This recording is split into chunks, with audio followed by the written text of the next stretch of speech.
The great Ollie Bozanic, probably one of my favourite all-time Mariners, mostly because not a larger-than-life character, just what he did on the field, his work ethic, unbelievable, and so good to have him home. Yeah, look, it's just such a big boost for the team, for the club.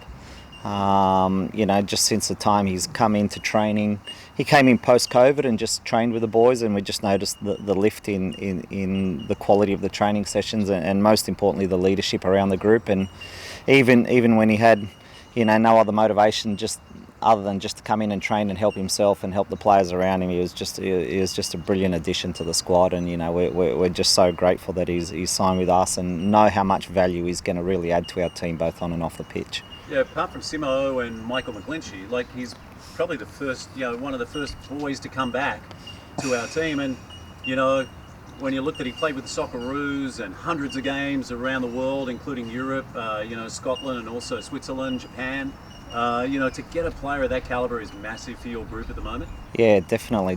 As I said, just such a big boost. Everyone lifts when they're around him. He's one of those players who just has a presence. He doesn't have to say much, but his actions speak louder than his words. Just such a top pro, such a good person.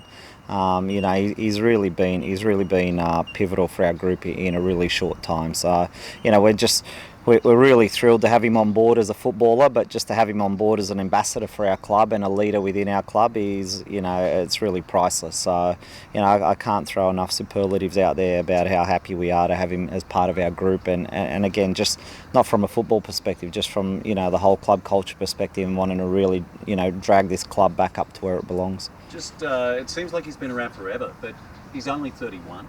So, there's plenty of miles and great football left in him. Would you agree? Yeah, definitely. Look, I've heard him mention that he still wants to get back into the Socceroos. So not only is there a massive drive for him to want to be good for the Mariners, he's certainly capable of getting himself back into that Socceroos mix. And just to hear a play even, mention something like that, not that I have, but just even for him to have those thoughts just shows how much he still thinks he has in his career. And for me, he's a young 31. He's so fit. He hasn't played for a long time, but he's come into the group and he's just so fit and hungry.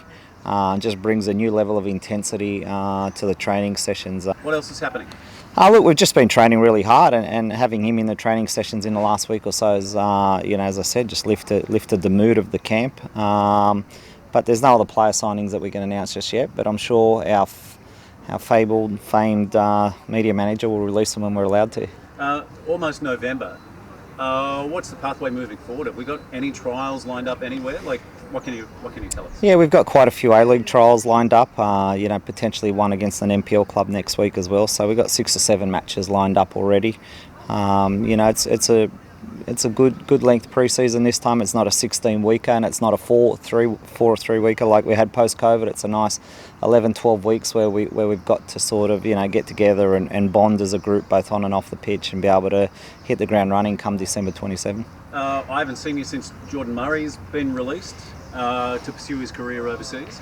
Tell us more about Jordan going, but also replacing him. Yeah, look, it came as a bit of a shock. It all came about very quickly, and really in the interests of Jordan, it was a good offer for him, and we've decided to let him go. He was still contracted to us for another year, but really just looking after his own personal interests, it was something that we didn't really want to hold him back for. But we are on the lookout for another striker now, and we have been anyway, even before that. So.